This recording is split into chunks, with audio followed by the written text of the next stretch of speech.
사과 공장 지역 주위 사람들은 이 지역을 이렇게 생각합니다.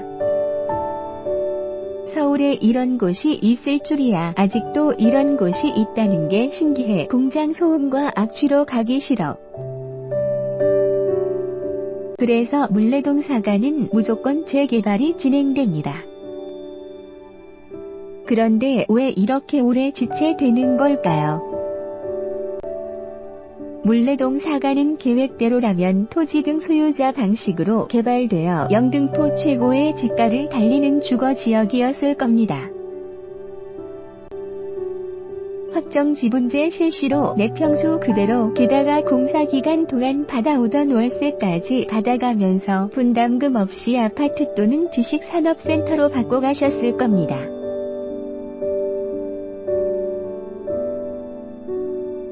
하지만 토지 등 소유자 방식으로 순조롭게 진행되던 물레동 사과 재개발이 조합 방식인 예비추진위원회가 개입하면서 방식의 차이로 시간이 한없이 지체됩니다.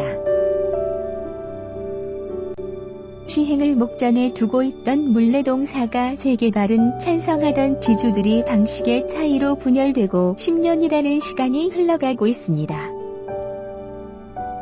조합 방식은 오랜 공공지원이 종료됨에도 불구하고 아직 추진위원회도 설립하지 못한 채 물레동 사과 재개발을 가로막고 있습니다. 조합 방식은 물레동 사과 공장 지역에서 재개발을 진행할 수 없는 큰 문제점을 가지고 있습니다. 바로 지주들이 이익을 볼 수 없고 부담할 수 없는 큰 액수의 분담금이라는 시한폭탄이 존재하기 때문입니다. 게다가 조합 방식은 요즘 비리로 얼룩져 조합장이 구속되는 등 지주들에게 불안감과 실망을 안겨주고 있습니다. 조합 방식의 유일한 장점은 투명성 아니었나요?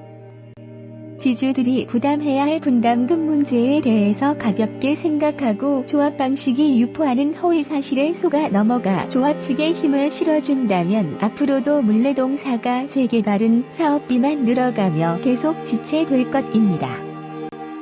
분담금을 감당할 수 없는 조합 방식은 망하는 지름길입니다.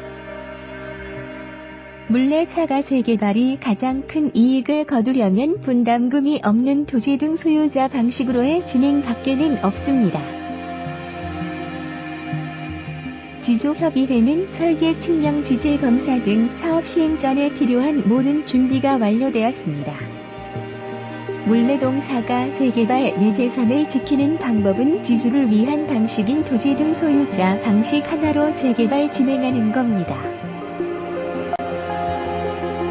토지 등 소유자 방식은 걸음마 단계인 조합 방식보다 두세 단계 앞서 나가 있습니다.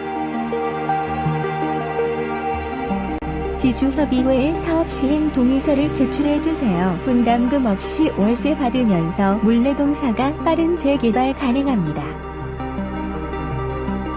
그 외에 궁금하신 사항은 지금 안내해드리는 물레사과 지주협의회로 방문하시거나 연락해보시기 바라며, 또한 네이버에서 물레사과 지주협의회 검색하시면 홈페이지에 접속하실 수 있으니 사실에 근거한 다양한 물레사과 재개발 정보 받아보고 가시길 바랍니다.